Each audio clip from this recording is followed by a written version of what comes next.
მეცხრე არხის ექსკლუზივით თქვენ ახლა იმ კადრებს ნახავთ, რომელიც დღეს ეთერში არ დასულა კადრები. მეცხრე არხის ბრიუსელის ბიურომ პარიზში გუშინ ირაკლი ოქრუაშვილის სახლში გადაიღო ყოფილი თავდაცვის მინისტრი.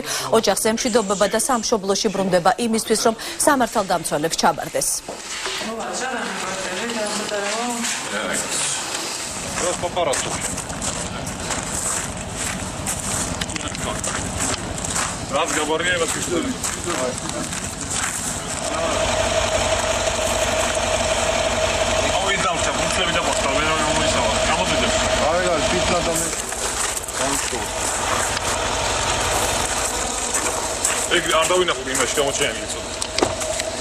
ეს არის მეცხრე არხის ექსკლუზიური მასალა. ახლა მე იმედა დარსალიასთან გადავდვერ იმედა საღამომშვიდობის.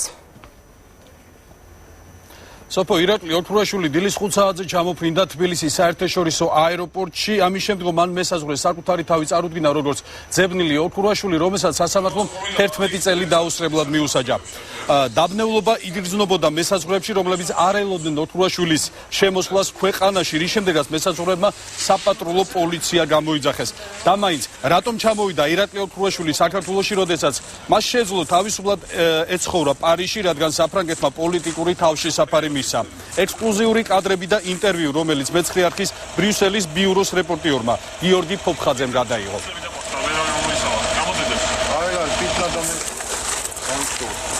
Terfențel maximojili, am gândit că tot ce am făcut asta nevoie de atât ori maxim am făcut terfențel maximojili.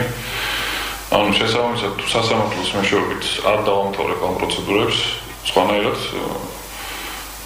șanse mi s-ar tavi spolgare moși am știat. Dar nu dar mințim dezgare mai bebe. Risaputros. Raime da samdzimebeli da raime ახალი სერიოზული ყოფილიყო. იმ ადამიანების მიერ გაკეთებოდა ეს ვისთან დანასახლად ყავ გადაკეთებული წინა ხელისუფლებას პოლიციამ. ისინი გააკეთებდნენ ამას. თუ ვინმეს რაიმე სურვილი გაუჩნდება ასეთ სახის პრეტენზიების ან ბრალდებების ანას შემდეგ. ჩემს აპელაციურ საქმეს განხილვას დაჭირდება რამდენიმე დღე, როდესაც საპატიმრო შეშმა მიწევს ხოლმე.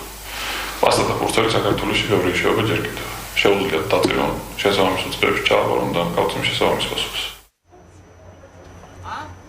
ზუსტად 9 საათზე როგორ ემზადებოდა თავდაცვის ყოფილი მინისტრი პატიმრობისათვის.